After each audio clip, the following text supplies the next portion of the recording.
오늘은 세상에 있는 모든 사람들이 위로가 필요한 시기입니다.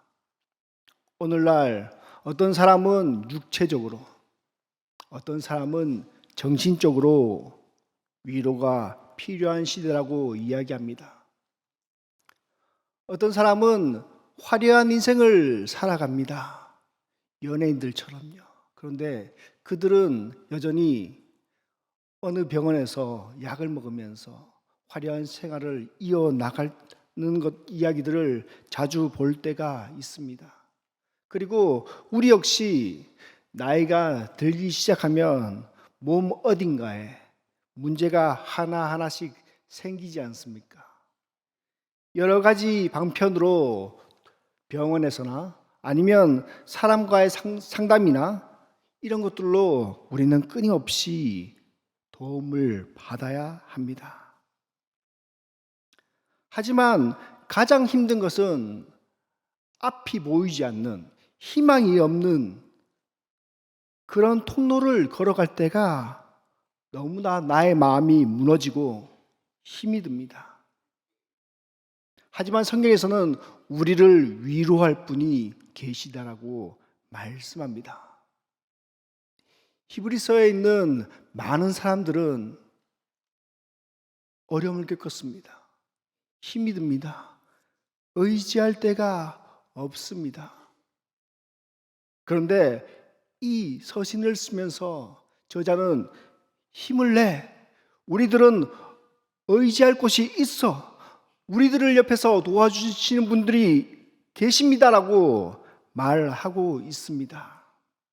그리고 오늘 말씀에서는 특별히 한 분을 이렇게 소개하고 있습니다. 먼저 우리에게 탁월한 대제사장이 있습니다라고 말하고 있습니다. 우리 1절 한번 같이 읽어볼까요? 시작. 지금 우리가 하는 말의 요점은 이러한 대제사장이 우리에게 있다는 것이라. 우리에게 대제사장이 있다라고 말씀하고 있습니다. 헬라에서는 이것을 가지고 정확하게 번역하면 이렇습니다.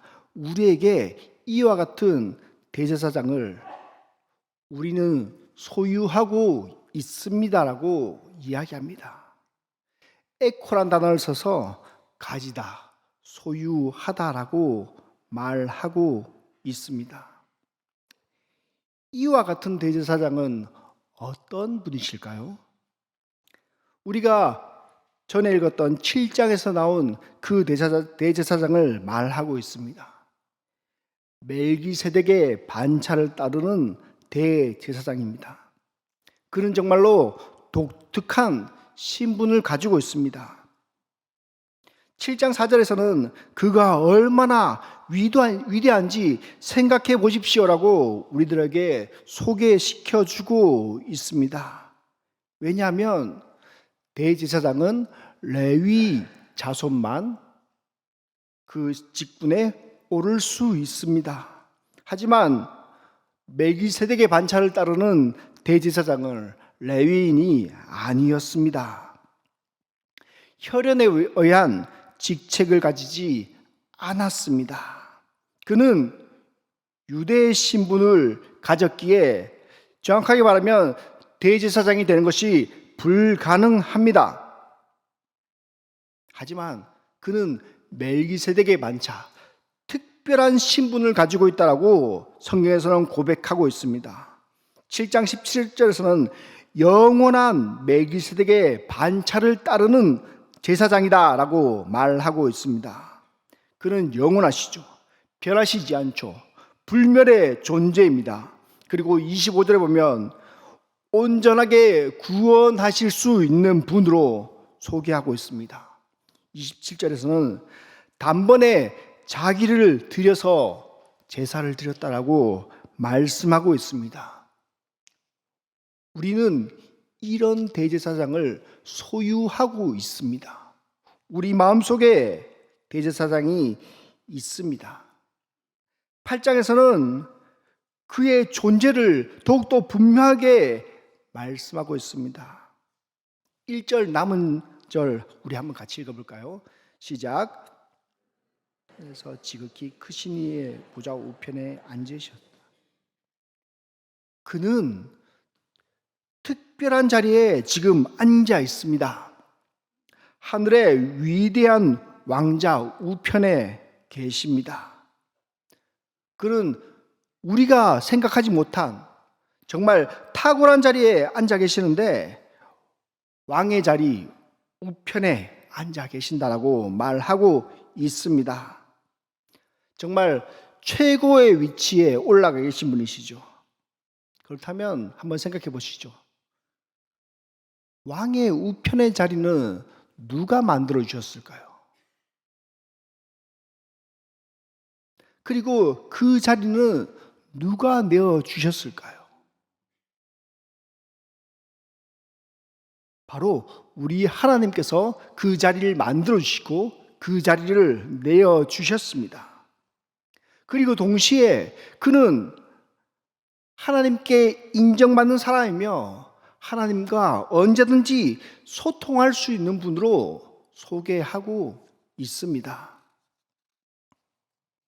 그리고 2절 우리 같이 한번 읽어보겠습니다. 시작.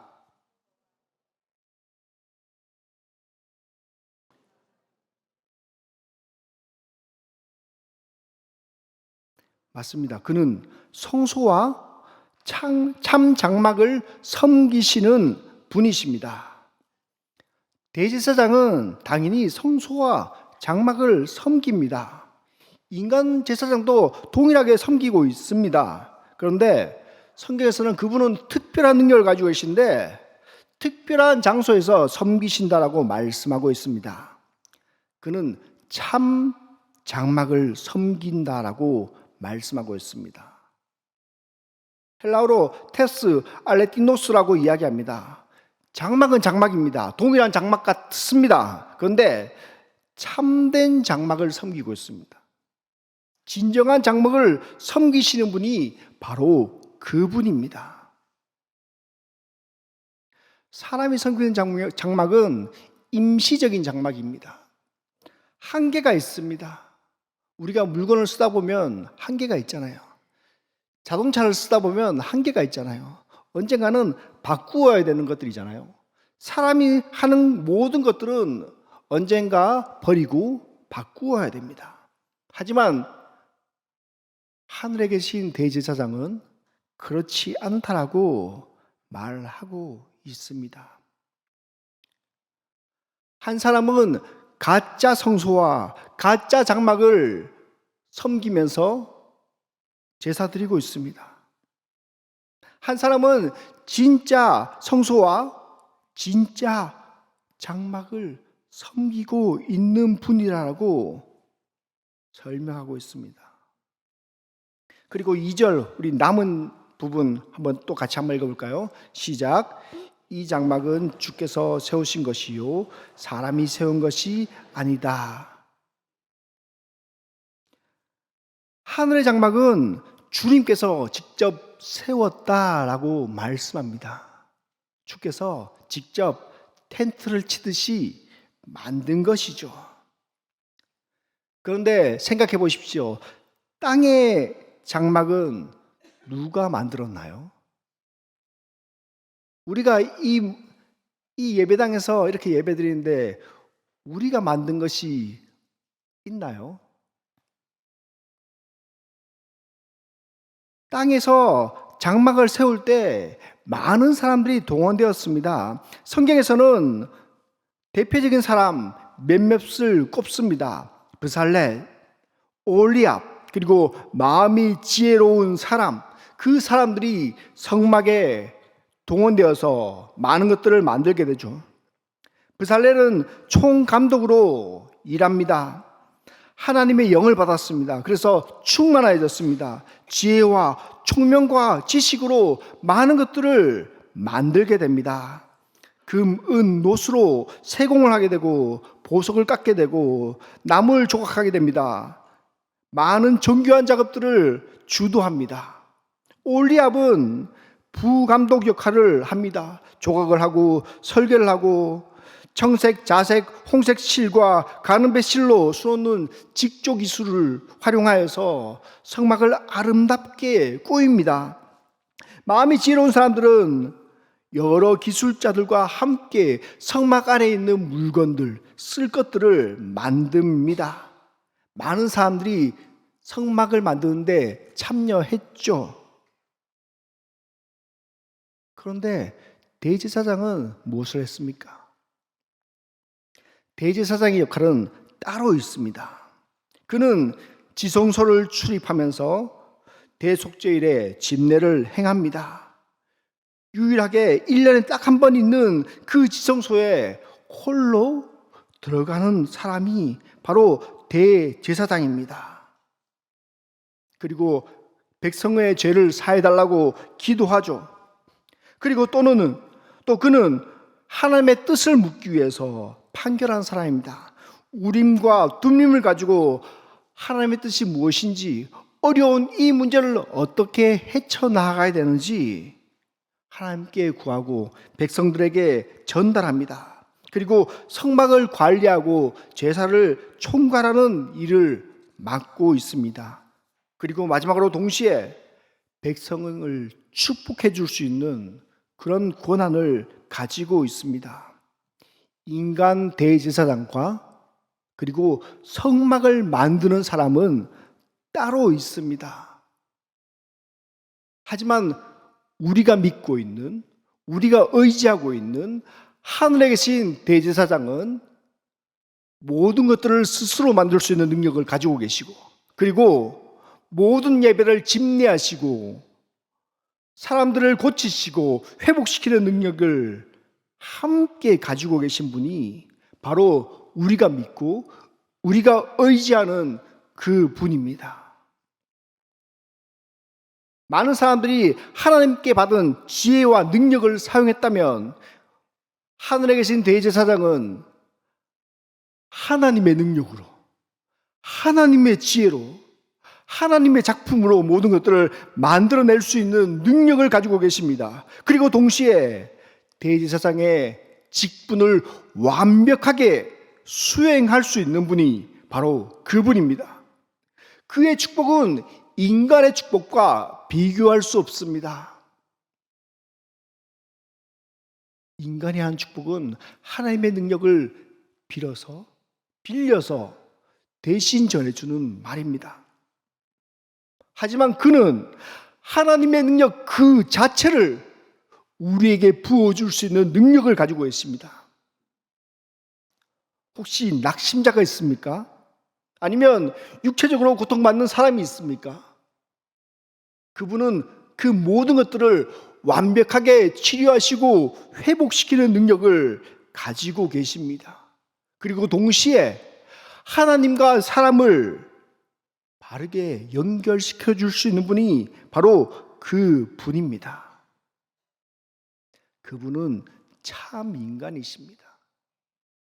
인간의 모든 것들을 다 알고 있습니다. 세세하게 하나하나 다 경험해 보았습니다. 여러분, 집에 가면 많은 옷들이 있죠. 그런데 고민하시죠. 오늘은 어떤 옷을 입을까? 내일은 어떤 옷을 입을까 고민하시죠. 그리고 결론 내리길, 내가 입을 옷이 없다라고 말씀하시죠. 그런데 그 당시 예수님은 그렇게 부유한 삶을 살고 있지 않으셨어요. 그래서 고를 수 있는 옷들이 거의 없었습니다.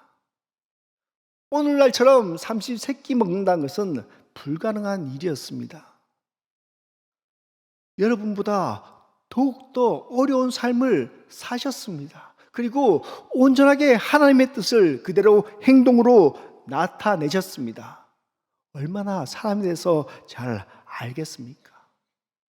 그리고 그분은 하나님과 항상 소통하면서 하나님의 뜻을 완벽하게 알고 있는 사람이었습니다. 그래서 우리와 하나님과의 관계를 온전하게 맺어줄 수 있는 분은 바로 그분밖에 없습니다. 그분이 우리 옆에 계십니다. 그분이 우리가 소유하고 있는 분입니다. 여러분, 어려운 일 있을 때마다 힘을 내십시오. 그분이 나와 함께 하신다고요. 그분이 언제나 나를 도와주신다고요.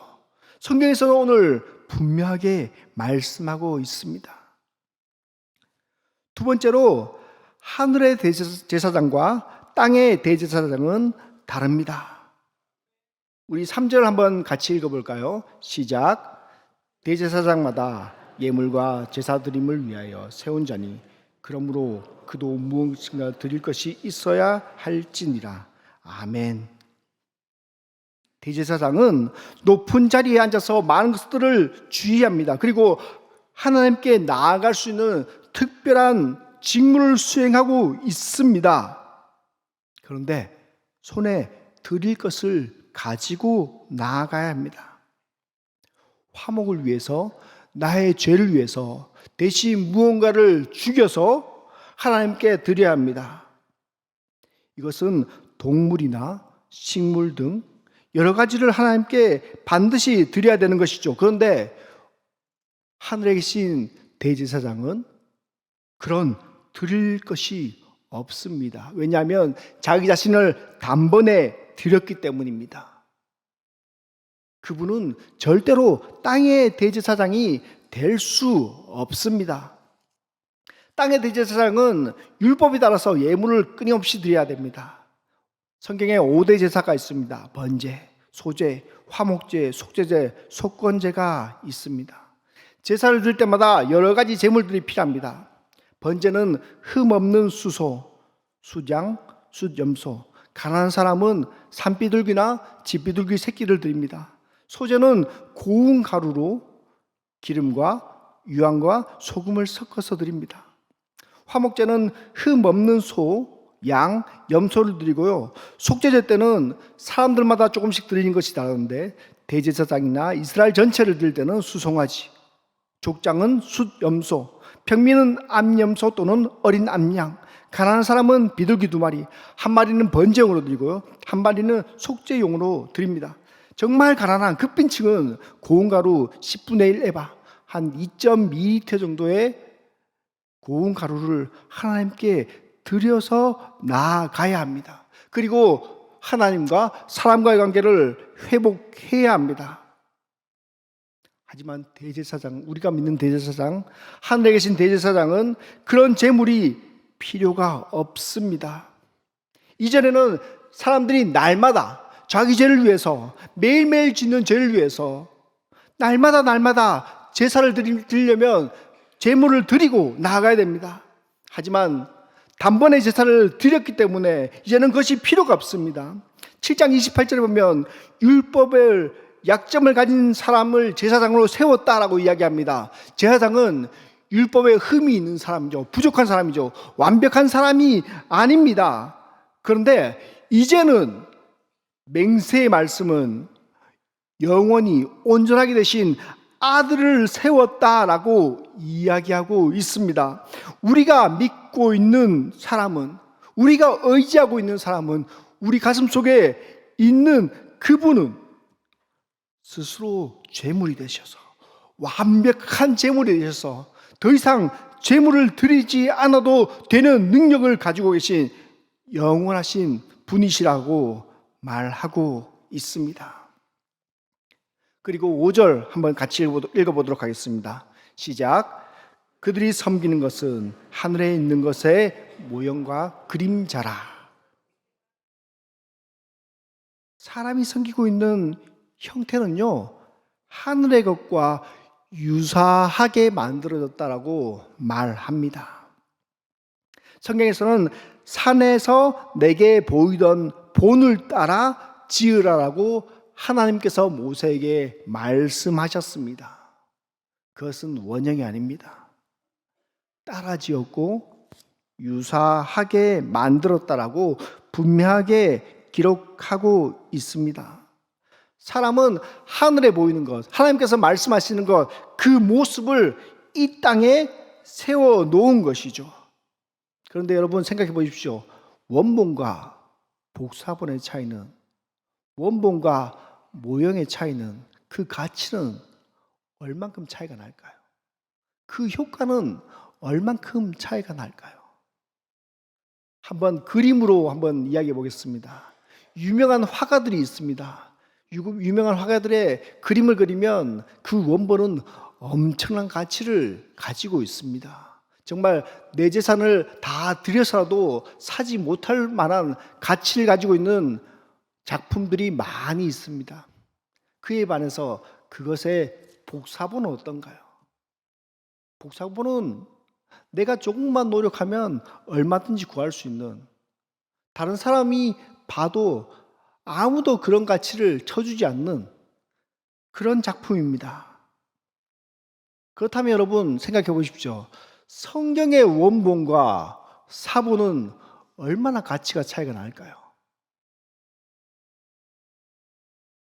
제가 알기로 성경의 사본, 세상에서 가장 오래되었다라고 예상되는 히브리어 사본, 코덱스 사순이라는 책이 있습니다. 14챕터만 온전한 그대로 보존되어 있고요. 그리고 나머지는 조금 흠이 있거나 아니면 분실되거나 째지거나 문제가 있는 겁니다. 이 책의 가치는 얼마나 될까요? 원본이 아니에요. 사본이에요. 경매를 했는데 세상에서 두 번째로 비싼 가치가 매겨졌습니다. 약 500억이라는 가치가 매겨졌습니다. 여러분 생각해 보세요. 원본이 아니에요. 사본이에요. 사본인데 그만한 가치가 매겨졌다고 합니다. 여러분 우리가 성경을 봅니다. 이 성경은 너무나 소중하고 사랑스러운 성경이죠? 아닌가요? 그렇죠, 여러분? 예, 감사합니다. 그런데 이 성경이 우리에게 오기까지 얼마나 많은 작업을 거칠까요? 처음에는 히브리어로 만들어졌을 것입니다.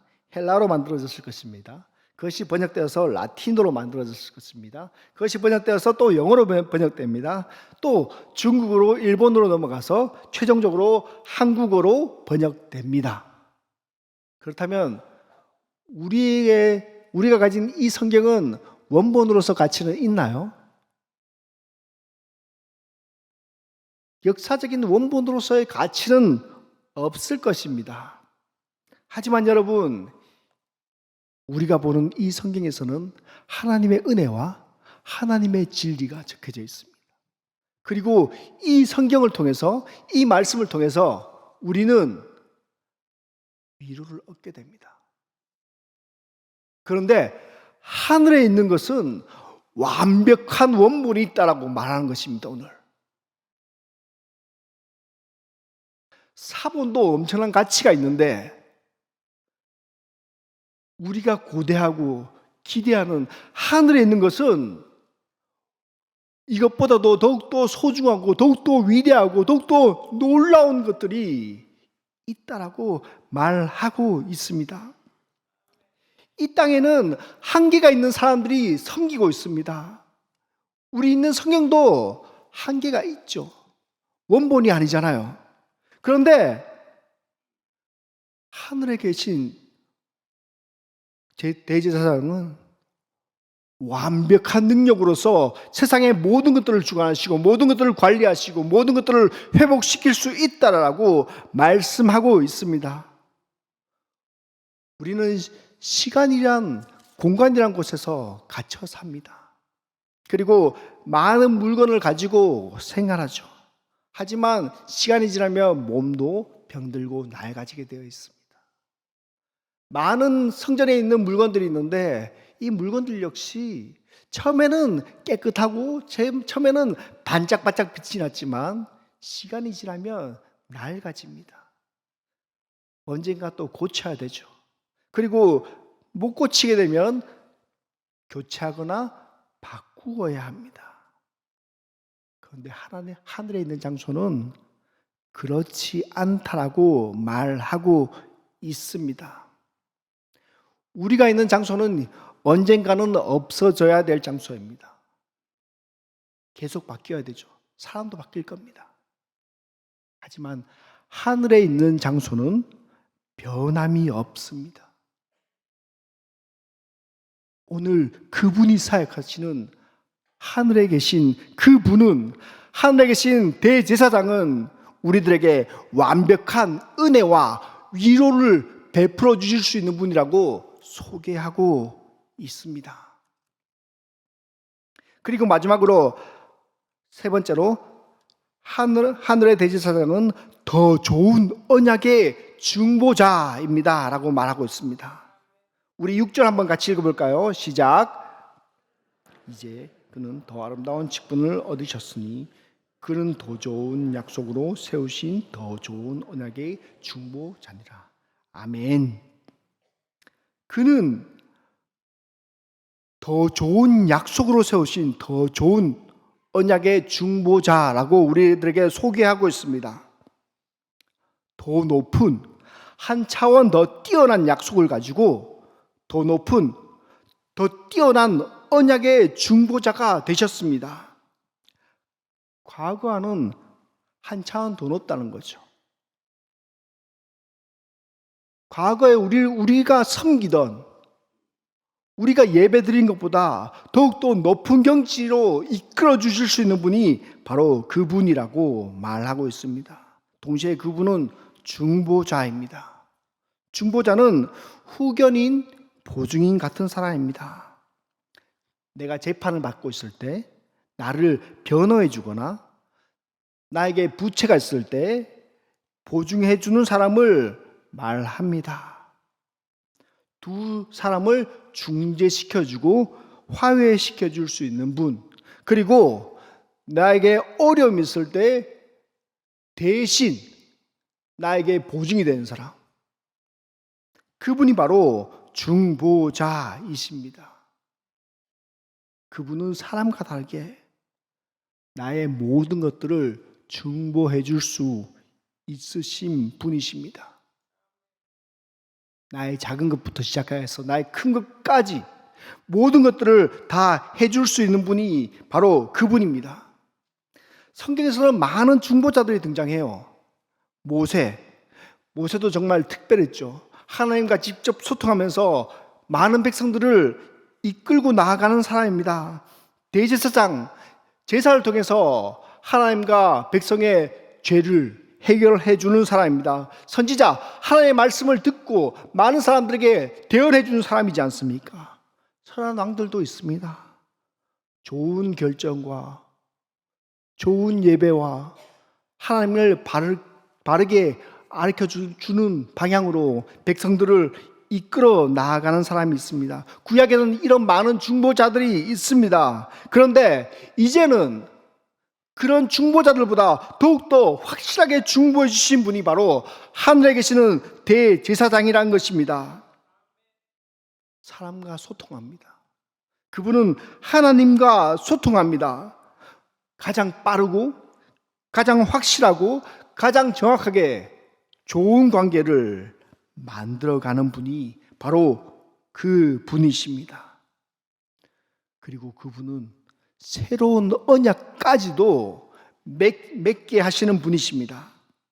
9절에 보면 애굽 땅에서 많은 사람들이 나옵니다. 그때 하나님은 애굽 땅에서 나오는 그 사람들, 이스라엘 백성들과 언약을 맺습니다. 그런데 재밌는 것은 그 사람들이 하나님께 은혜를 많이 받았는데, 애굽 땅에서 전적으로 나올 수 있었던 하나님의 놀라운 은혜가 있었는데 하나님의 말씀 듣는 것을 거절합니다. 듣기를 싫어하죠. 그리고 들었지만 끝내 그것을 온전하게 기억하지 못합니다. 그것을 옛 언약입니다. 그리고 성경에서는 이렇게 이야기하고 있습니다. 내가 그들을 돌보지 아니하였노라 라고 이야기합니다.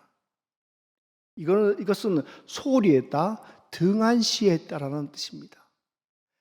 이스라엘 백성들이 하나님을 소홀히 했습니다. 하나님을 등한시했습니다. 하나님의 말씀이 있는데 그 말씀을 따라가지 않았습니다. 그 말씀을 들었는데 들은 척 만척했어요.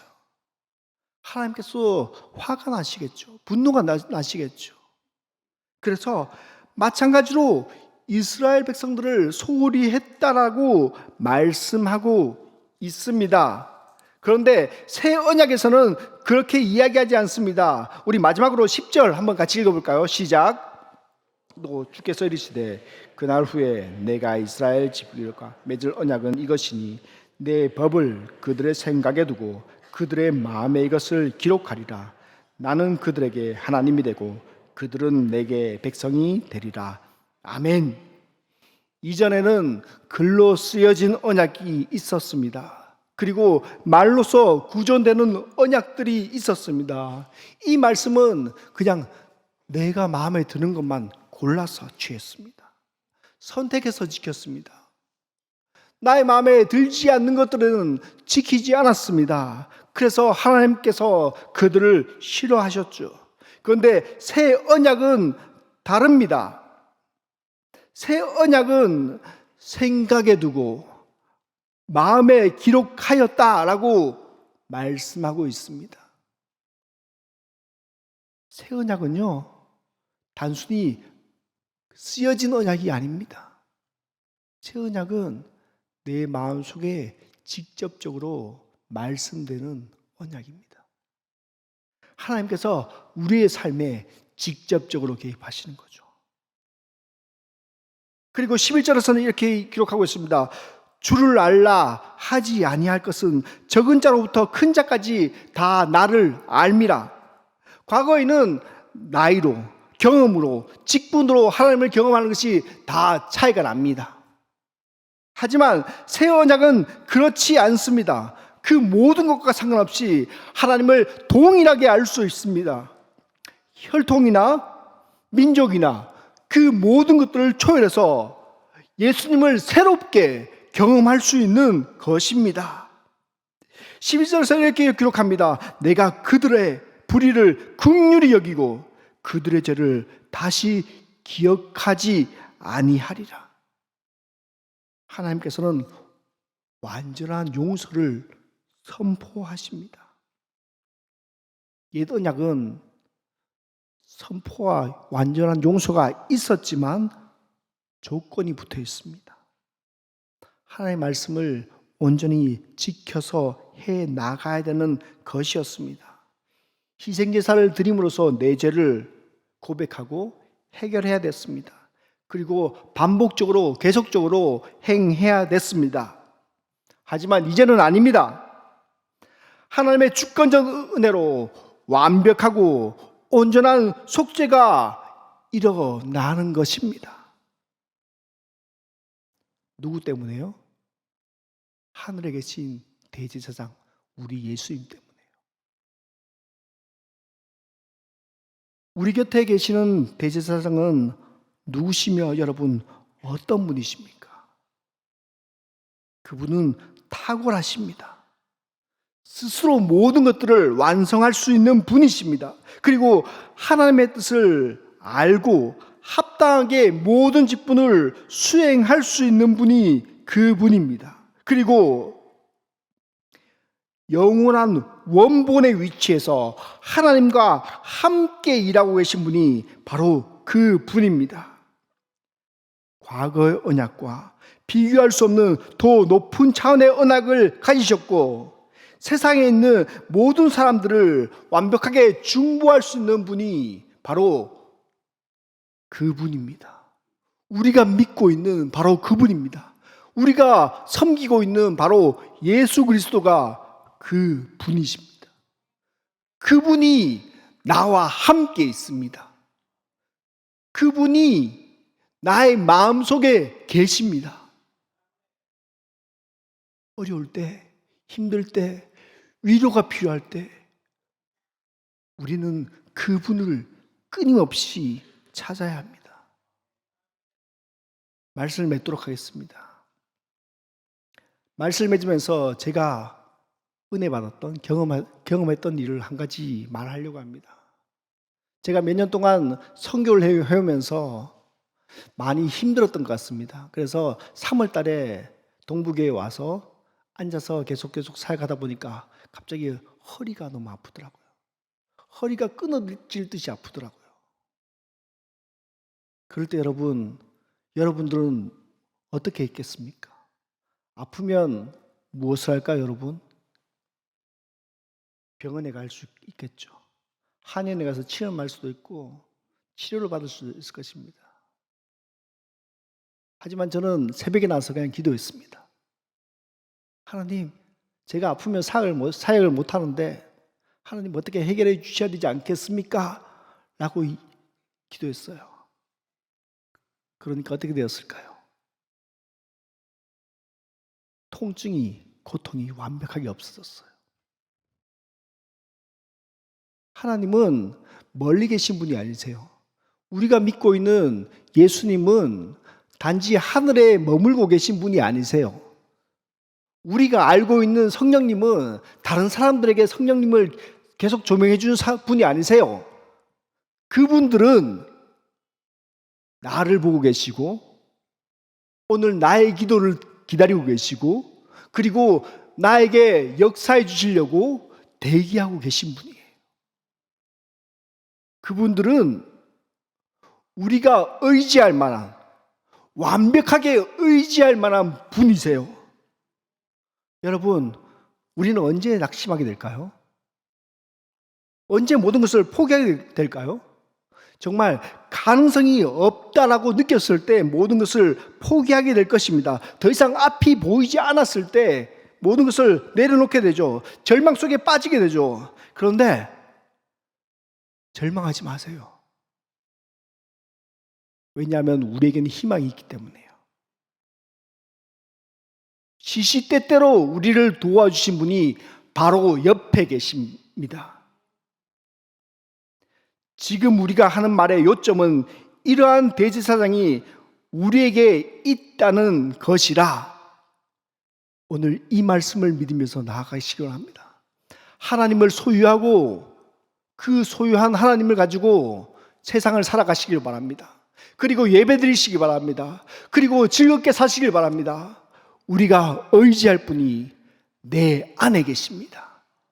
그러므로 우리가 최선을 다해서 힘있게 이 세상 속에서 마귀의 싸움에서 지지 않고 살아갈 수 있습니다. 이것을 기억하며 결코 낙심하지 말며 힘있게 살아가시는 우리 동부교회 성도님들 되기 원합니다. 기도하겠습니다. 전능하신 하나님 아버지, 감사합니다. 하나님은 어려운 사람들을 찾아와 주십니다. 부족한 사람들에게 은혜 베풀어 주십니다. 그리고 우리들과 함께 하신다라고 약속하셨습니다. 주여, 우리가 이것을 믿고 나아갑니다. 우리에게 능력을 허락하여 주십시오. 우리에게 힘을 허락하여 주십시오. 우리에게 생명을 허락하여 주셔서 주를 더욱더 알게 하시고 주를 더욱더 가까이 할 수 있도록 도와주시고 주의 힘으로써 이 세상에서 살아갈 수 있게 은혜와 능력과 지혜와 건강을 허락하여 주시옵소서. 예수님의 이름으로 기도드렸습니다. 아멘.